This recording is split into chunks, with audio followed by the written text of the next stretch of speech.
میں اور آپ دیکھیں، کیا ہمیں شیطان نے گمراہ تو نہیں کیا ہوا کہ جو ہم کام نہیں کر سکتے ہم اس پہ فوکسڈ ہیں، اور جو ہم کام کر سکتے ہیں اس پہ ہم فوکسڈ نہیں ہیں؟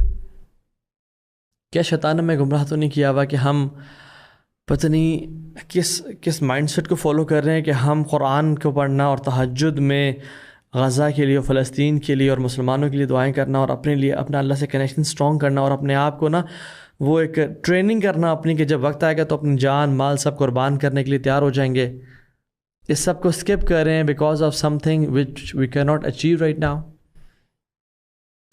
سچ اے پرسن جو they do not live for himself or herself, but this person lives for religion. جو جس کو اللہ تعالیٰ استعمال کر لیتا ہے عمل بالمعروف و نہی عن المنکر، اور مسلمانوں کے افیئرس کے بارے میں کنسرن ہونا اور کیئر کرنا، اور مسلمانوں کو نصیحت کرنا، دین و نصیحہ.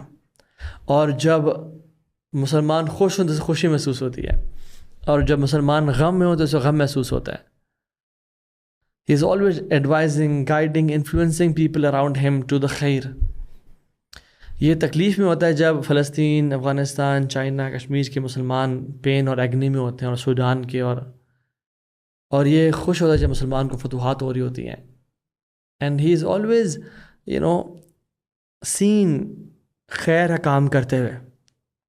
اور جب گناہ پھیل رہے ہوں اس کا دل غمگین ہوتا ہے اور اس کی آنکھوں سے آنسو نکلتے ہیں، اور یہ چاہتا ہے کہ ہر کوئی اللہ کی نافرمانی سے بچ جائے اور ہر کوئی جنت میں چلا جائے. A true believer does not live a selfish life. He carries the pain of Ummah in his heart, اور پھر وہ اس کے لیے اسٹرائیو اور اسٹرگل کرتا ہے. سب سے پہلا حق جو اللہ کے ساتھ ہے وہ اس کو ادا کرتا ہے، اور پھر جو امت کے لیے خیر خواہی کا ہے وہ بندوبست کرتا ہے. آپ نوح علیہ السلام کو دیکھ لیں، پروفٹس کی لائف ہمارے لیے بڑی اگزامپل ہے. جب انہوں نے اتنے سال دعوت دی تو پھر نوح علیہ السلام نے اللہ تعالیٰ سے کیا کمپلین کی؟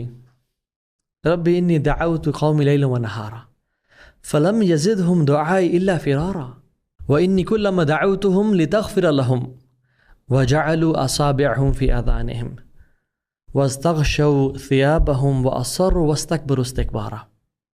کہ اللہ میں نے ان کو رات اور دن میں پکارا ہے، لیکن میرے پکارنے نے، میری ساری اسٹرگل نے صرف ان کو گمراہی میں اور اپنی فسق و فجور میں بڑھا دیا. اور جب میں ان کو پکارتا تھا یہ اپنے کان میں انگلیاں ڈال لیتے تھے اور اپنے آپ کو کور کر کے تکبر کیا کرتے تھے. یعنی سبحان اللہ، نوح علیہ السلام کی تڑپ دیکھیں. ثم انی دعوتہم جہارا، پھر میں ان کو پبلکلی بھی پکارا. یعنی میں نے پرائیویسی میں، پبلک میں، اونچے آواز میں، آہستہ آواز میں. ثم انی اعلنت لہم واسررت لہم اسرارا، یعنی میں نے ملٹیپل ٹائم ہر طرح سے میں نے ایفرٹ کی، اور میں نے ان کو بار بار تیری مغفرت کی ترغیب دی. فقلت استغفروا ربکم انہ کان غفارا یرسل السماء علیکم مدرارا ویمددکم باموال وبنین ویجعل لکم جنات ویجعل لکم انہارا. اور پھر میں نے کہا ما لکم لا ترجون للہ وقارا. آپ نوح کی طرف دیکھ رہے ہیں کہ وہ اللہ کی مغفرت کی دعوت بھی دے رہے ہیں، وہ ان کو ڈرا بھی رہے ہیں، اور ان کو ہر اینگل سے پکار رہے ہیں کہ کسی طرح سے یہ بچ جائے، لیکن وہ بچنے کا نام نہیں لیتے ہیں. یعنی کہ کنزیوم ہز انٹائر لائف، 950 سال صرف دعوت دیتے رہے، night day, public, private, open, secret, every, yet وہ سب انکار کرتے رہے، اور نوح فرم رہے، انہوں نے گیو اپ نہیں کیا. اور سب سے افضل رسول اللہ صلی اللہ علیہ وسلم کی دعوت دیکھ لیں آپ. جب مکہ والوں نے بالکل رد کیا اور ٹھکرا دیا تو بڑے دکھ کے ساتھ، بڑے تکلیف میں وہ گئے، اس امید کے ساتھ کہ طائف علیہ السلام قبول کریں گے. اور طائف والوں نے جو ڈس اپوائنٹ کیا نا، اللہ اکبر. احد میں بہت سارے لوگ شہید ہوئے، اللہ کے نبی کے چچا مصعب بن عمیر، انس بن نضر، بہت سارے لوگ بڑے اللہ کے نبی کے لائلز شہید ہوئے. تو حضرت عائشہ پہ بہت سخت دن تھا. وہ حضرت عائشہ کہتی ہیں یا رسول اللہ اس سے سخت دن آپ پہ کبھی گزرا ہے؟ تو آپ نے کہا طائف بہت زیادہ سخت ہے عائشہ. اور اس دن کو یاد کر کے اللہ کے نبی کہتے ہیں کہ میں کتنا پریشان تھا اور خون میں تھا میں، اور جبریل میرے سامنے تھا، اور جو پہاڑوں کا فرشتہ وہ میرے سامنے تھا.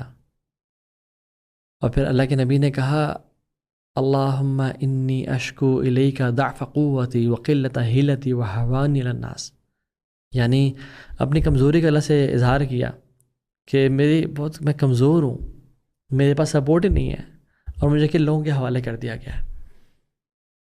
لیکن کیا اس طائف کے واقعے نے روکا اللہ کے نبی کو؟ He continued his da'wah 24/7، حتیٰ کہ عبداللہ بن عباس پیچھے بیٹھے ہوئے ہیں سواری پہ، تو اللہ کے نبی نے وہ رائڈنگ مومنٹس بھی نہیں مس کیے اور کہا ہے عبداللہ احفظ اللہ یحفظک، احفظ اللہ تجدہ تجاہک، وَإِذَا اسْتَعَنْتَ فَاسْتَعِنْ بِاللَّهِ وَإِذَا سَأَلْتَ فَاسْأَلِ اللَّهِ تعرف إلى الله في الرخاء يعرفك في الشدة۔ اے عبداللہ، اللہ کی حدود کی حفاظت کر، اللہ کو ہمیشہ اپنے سامنے پائے گا،